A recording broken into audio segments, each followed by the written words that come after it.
প্রথমেই আমি সকল ছোট ছোট ভাই বোন ও আমার সকল বন্ধুকে জানাই বিজয়া দশমী প্রীতি শুভেচ্ছা ও ভালোবাসা। আর বড়দের জানাই আমার প্রণাম। দেখতে দেখতে পুজো 4টে দিন কেটে গেল। আশা করি সবাই আপনারা খুব আনন্দ করেছেন। আজ পাপড়ির লাঞ্চ বক্স এনেছে আপনাদের সকলের জন্য নিরামিষ এক স্পেশাল ঘুগনি। নমস্কার দর্শক বন্ধুরা, লাঞ্চ বক্স চ্যানেলে আপনাদের সকলকে স্বাগত জানাই। লাঞ্চ বক্স চ্যানেলে আপনারা আধুনিক রান্নার সাথে সাথে গ্রাম বাংলার হারিয়ে যাওয়া পুরনো রান্না সবই দেখতে পাবেন। আশা করি লাঞ্চ বক্স আপনাদেরকে হতাশ করবে না। তাহলে আপনারা আমাদের সাথে জুড়ে থাকার জন্য আমাদের চ্যানেলটি সাবস্ক্রাইব করুন, লাইক করুন, শেয়ার করুন আর পাশে থাকা বেল আইকনটি ক্লিক করে রাখুন। লাঞ্চ বক্স আজ তার ঝুলি থেকে নতুন কি রেসিপি নিয়ে এসেছে, চলুন আমরা ঝটপট দেখে নিই। চলুন। নিরামিষ ঘুগনি বানানোর জন্য আমি 250 মটর কড়াই নিয়ে নিয়েছি। আমি প্রায় 7 থেকে 8 ঘন্টা জলে ভিজিয়ে রেখেছিলাম। এরপর এটাকে প্রেসারে আমি সেদ্ধ করে নেব। 250 গ্রাম আমি মটর নিয়েছি, তার সাথে 3 কাপের মতো আমি জল দিলাম। আপনারা চাইলে এটা ওভারনাইটও ভিজিয়ে রাখতে পারেন। এরপর আমি দিয়ে দিচ্ছি একটু বেকিং পাউডার। খুবই অল্প পরিমাণ দেবো, এতে সেদ্ধটা খুব ভালো পরিমাণে হয়, তাই আপনারা বেকিং পাউডার একটু দিতে পারেন। আর দিচ্ছি রিফাইন্ড অয়েল। ভালোভাবে মটর কড়াই সেদ্ধ হওয়ার জন্য আমি এই দুটো জিনিস সেদ্ধ হওয়ার টাইমে দিয়ে দিলাম। 4 থেকে 5খানা সিটি হওয়ার পর আমি গ্যাসের ফ্লেমটা অফ করে প্রেসারটাকে ঢাকাটা আমি তুলে নিলাম। দেখুন, মোটামুটি আমাদের কড়াই ভালোভাবে সেদ্ধ হয়ে গেছে। হাত দিয়ে একটু 2-1টা টিপে আপনারা দেখে নেবেন যে কড়াইগুলো সেদ্ধ হয়ে গেছে কিনা। এরপর একটা মিক্সি বাটির মধ্যে আমি এটা পেস্ট তৈরি করে নেবো। একটু আদা কুচি দিলাম, তার সাথে গোটা জিরে, একটা শুকনো লঙ্কা, একটা কাঁচা লঙ্কা আর গোটা গরম মশলা, একটু গোলমরিচ বা গোটা গোলমরিচ দিয়ে ভালোভাবে আমি একটা পেস্ট করে নিলাম। ব্যাস, এবার কড়াইয়ের মধ্যে তেল দিয়ে আমি একদম ছোট ছোট করে আলু কেটে রেখে দিয়েছিলাম আগে থেকে, সেটা ভেজে নিচ্ছি। তার সাথে একটু হলুদ আর নুন দিয়ে দিলাম। আলুটা ভাজা হোক, অন্যদিকে আমি মশলাটা তৈরি করে নিই।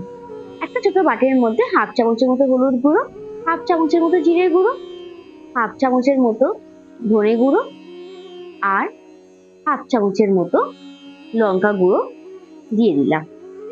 এবার একটু জল দিয়ে ভালো করে আমি একটা পেস্ট তৈরি করে নিচ্ছি। মশলাটা আপনারা এইভাবেই আগে থেকে একটা বাটিতে তৈরি করে রাখবেন। আপনারা কেউ কিন্তু সাবস্ক্রাইব করতে ভুলবেন না। নতুন চ্যানেল তো, আপনারা পাশে থাকলে আমার খুবই ভালো লাগবে।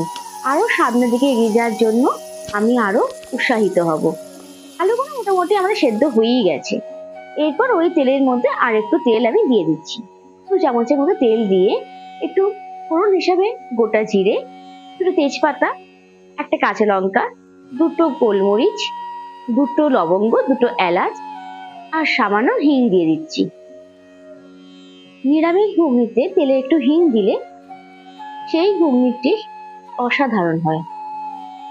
আর দিলাম ক্যাপসিকাম টুকরো, তার সাথে দিচ্ছি একটা মিডিয়াম সাইজের টমেটো টুকরো।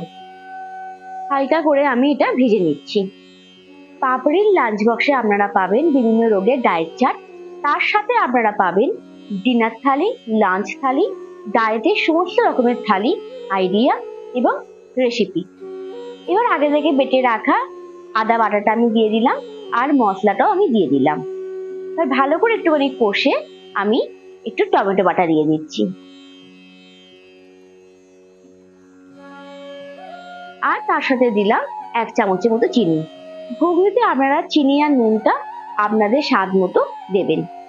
অনেকেই ঘুগনিতে মিষ্টি মিষ্টি খেতে ভালোবাসেন, সেই মতো করে আপনারা চিনি দেবেন। আমি একটু কম দিলাম। 1/2 কাপের মতো জল দিয়ে ভালো করে আমি একটু নাড়াচাড়া করে নিচ্ছি। এবার আগে থেকে ভেজে রাখা আলুর টুকরোগুলো আমি দিয়ে দিলাম। তার সাথে দিলাম উপর থেকে একটু কাশ্মীরি লঙ্কা গুঁড়ো।